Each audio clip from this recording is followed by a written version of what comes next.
Hello friends, Radhe Radhe. कैसे हैं आप सब लोग? सब अच्छे होंगे, मस्त होंगे, स्वस्थ होंगे।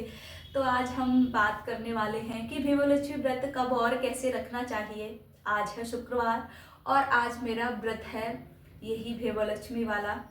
तो यह व्रत हमें शुक्रवार को रखना चाहिए। आप जब पहली बार अगर ये व्रत रख रहे हो तो आप महीने के किसी भी शुक्ल पक्ष के पहले शुक्रवार को रखना चाहिए। शुक्ल पक्ष क्या होता है? महीने में दो शुक्ल पक्ष होते हैं। पूर्णिमा से लेकर अमावस्या तक होता है कृष्ण पक्ष और अमावस्या से लेकर पूर्णिमा तक होता है शुक्ल पक्ष। तो आप जब पहली बार कोई भी व्रत रखते हो, चाहे शुक्रवार हो गया, चाहे गुरुवार हो गया, चाहे सोमवार हो गया, XYZ आप कोई भी व्रत रखते हो तो वह व्रत शुक्ल पक्ष से ही शुरू करना चाहिए। यही नहीं कि हमें शुक्र भीमोलक्ष्मी व्रत रख रहे हो तो वही हमें शुक्ल पक्ष से शुरू करना चाहिए। नहीं, आप कोई भी व्रत रखो उसको हमेशा शुक्ल पक्ष से ही, उसको जब पहली बार रख रहे हो तो उसको हमेशा शुक्ल पक्ष से ही रखना चाहिए। तो ये तो हो गई कि हमें व्रत कब रखना चाहिए। अब हम बात करते हैं कि यह व्रत कैसे रखना चाहिए। तो यह व्रत, कई लोग कहते हैं कि सोने चांदी की गहने से पूजा करो बस व्रत हो गया, पर ऐसा नहीं होता। अगर ऐसा करने से किसी को फल नहीं मिलता, फिर वो कहते हैं कि हमें इसका फल ही नहीं मिला। तो फल मिलेगा कैसे? जब तक आप किसी भी चीज को उसके विधि विधान से नहीं करोगे तब तक आपको उसका फल नहीं मिलेगा। तो यह व्रत हमें इस शास्त्रीय विधि मुताबिक ही करना चाहिए। सोने की गहने की पूजन करना चाहिए, लेकिन पूरा व्रत हमें पूरा विधि विधान से करना चाहिए।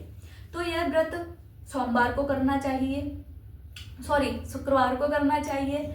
शुक्रवार को सुबह स्नान करके स्वच्छ कपड़े पहनो और मन में जय माँ लक्ष्मी का जाप करते रहना चाहिए। हमें किसी की चुगली नहीं करनी चाहिए। ये व्रत क्या, मैं तो ये मानती हूँ आप कोई भी व्रत रखो, वैसे इंसान की फितरत होती है भाई कि वो किसी न किसी के बारे में बात करता ही है। तो अगर तुम ज़्यादा अपने आप पर रोक नहीं लगा पा रहे हो तो कम से कम जब तक ये व्रत रख रहे हो तब तक हमें कभी किसी की चुगली नहीं करनी चाहिए और दिन में सोना भी नहीं चाहिए। इस व्रत से एक तो ये होता है कि आपके अंदर एक पॉजिटिविटी आती है, क्योंकि अब जब आप किसी के बारे में बुरा बोलोगे तो ऑटोमेटिक आप एक नकारात्मक एनर्जी अपने अंदर ला रहे हो। क्योंकि लोग तभी किसी को एक ईर्ष्या भाव से ही लोग बुराई करते हैं। तो इस व्रत से एक ये चीज है कि सकारात्मकता आपके घर में रहती है और दिन में सोना नहीं चाहिए। जब आप यात्रा कर रहे हो तो इस व्रत को नहीं करना चाहिए। अगर आप किसी के घर पे जा रहे हो तो यह व्रत नहीं करना चाहिए। स्त्रियों को मासिक धर्म में भी यह व्रत नहीं करना चाहिए। यह व्रत क्या, कोई भी व्रत नहीं करना चाहिए। तो फिर सुबह स्वच्छ कपड़े पहनो, मन में जय माँ लक्ष्मी का जाप करते रहो। अगर आप मन में जय माँ लक्ष्मी का जाप करते रहोगे ना तो आपके मन में वैसे भी कभी किसी के लिए कोई बुराई वाली वो फीलिंग आएगी नहीं कि मुझे इसके बारे में बात करनी है, मुझे उसके बारे में बात करनी है। नहीं, ये सत्य है। अगर आप भगवान का नाम रटते हो ना तो आप किसी और के बारे में सोचते ही नहीं हो। ये बात सत्य है, ये मैंने खुद अपने अंदर देखा है। अगर आप भगवान में उस व्रत में लीन हो जाओगे ना तो आप किसी के बारे में सोचोगे ही नहीं।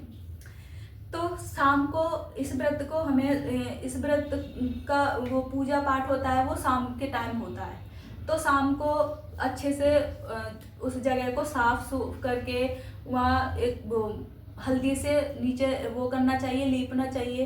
वैसे तो बोलते हैं गाय के गोबर से करना चाहिए, लेकिन अगर गाय का गोबर नहीं है तो आप हल्दी से भी उसको, उस जगह को शुद्ध कर सकते हो। उसके ऊपर स्वास्तिक बनाना चाहिए। उसके बाद उसके ऊपर एक पटा रखना चाहिए। पटे पर एक लाल कलर का हमें कपड़ा बिछाना चाहिए। और हाँ, पटा ऐसे रखो कि आपका मुंह पूर्व दिशा में हो। तो उसके ऊपर माता की तस्वीर रखो। माता की तस्वीर के बाद उस पर एक चावल का ढेर करो। एक मुट्ठी भर चावल का ढेर करो उसके ऊपर। वैसे भी बोलते हैं अगर आप स्वास्तिक निकाल रहे हो ना तो उस पर कुछ कुछ ना कुछ अनाज डालना चाहिए, उसको खाली नहीं छोड़ना चाहिए। चाहे ये हो, चाहे कोई भी हो, कोई भी व्रत आप कर रहे हो, चाहे पूजा पाठ कुछ भी कर रहे हो, अगर आपने स्वास्तिक निकाला है ना, तो उस पर थोड़ा सा, चाहे थोड़ा सा पर अनाज रखना चाहिए। तो चावल, एक मुट्ठी भर चावल का ढेर करना चाहिए। उस ढेर पर एक तावे का कलश रखना चाहिए, उसमें पानी भरा हुआ होना चाहिए। उस तावे के कलश के ऊपर हमें एक कटोरी रखनी चाहिए। उस कटोरी में आप सोने या चांदी का गहना भी रख सकते हो। अगर आपके पास सोने या चांदी का गहना नहीं है तो आप रुपया भी रख सकते हो। ये जरूरी नहीं कि हर किसी के पास सोने या चांदी का गहना हो। तो अगर सोने चांदी का गहना नहीं है तो वह व्रत नहीं रख सकता, ऐसा नहीं है। अगर आपके पास सोने या चांदी का गहना नहीं है तो आप उस पर रुपया भी रख सकते हो। उसके बाद घी का दीपक जला के रखना चाहिए।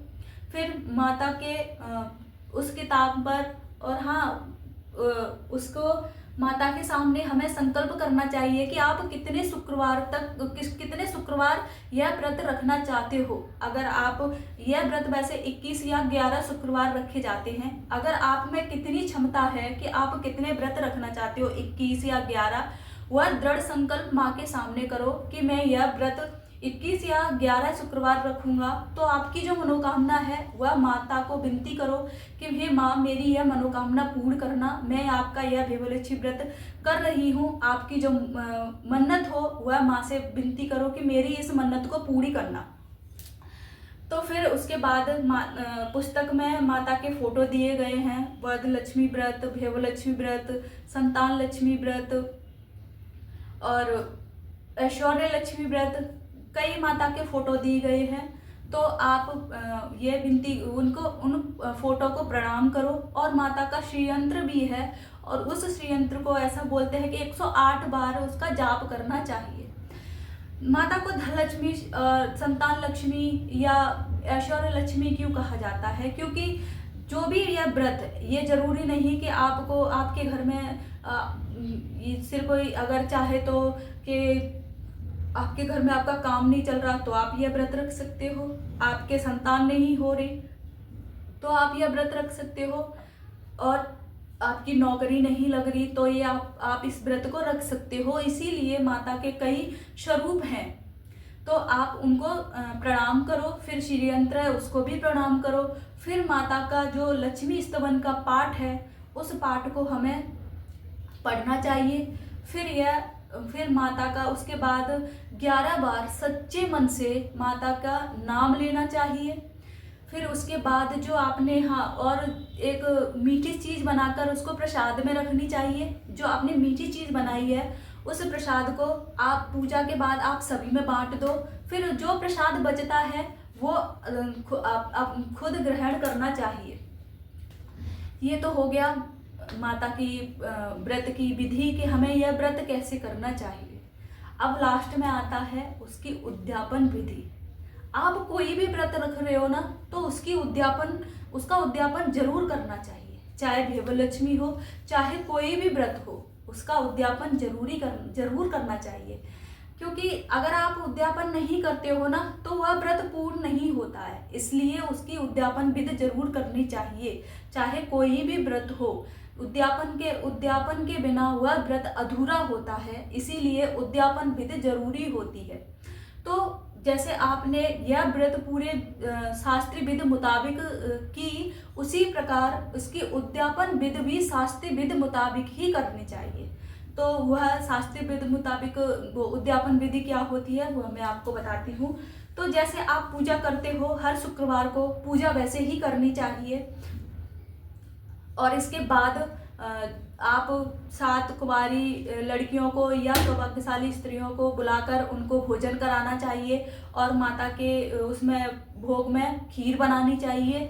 वह खीर आप उनको प्रसाद के रूप में, जो आज जिनको आप खिला रहे हो ना, उनको वह खीर प्रसाद के रूप में देनी चाहिए। और माता की पुस्तक देनी चाहिए और उन्हें एक फल देना चाहिए। इस तरह, और जो श्रीफल होता है उसको भी उसका भी प्रसाद देना चाहिए, उसको फोड़ना चाहिए। हो तो जैसे आप नवरात्रि में नौमी वाले दिन करते हैं ना, तो वो वैसे ही उसको श्रीफल फोड़ना चाहिए जिस दिन आप उद्यापन विधि कर रहे हो उस दिन। और उसके बाद हुआ श्रीफल भी उपहार में देना चाहिए सबको।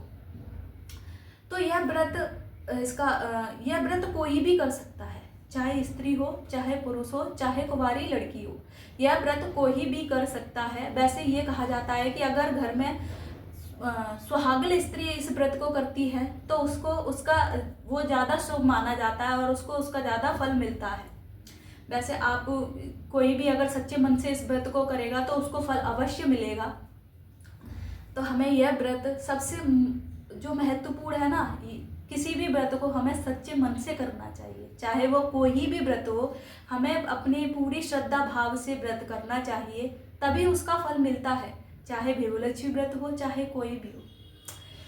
तो ये रहा आज के भेवलक्ष्मी व्रत कब और कैसे करना चाहिए। दोस्तों, अगर आपको मेरी यह वीडियो अच्छी लगी हो तो प्लीज़ लाइक और कमेंट करके ज़रूर बताएं। अगर अच्छी लगी हो तो अपने दोस्तों को भी शेयर कर सकते हैं, ताकि वो भी जान सकें कि भेवलक्ष्मी व्रत कैसे और कब करना चाहिए।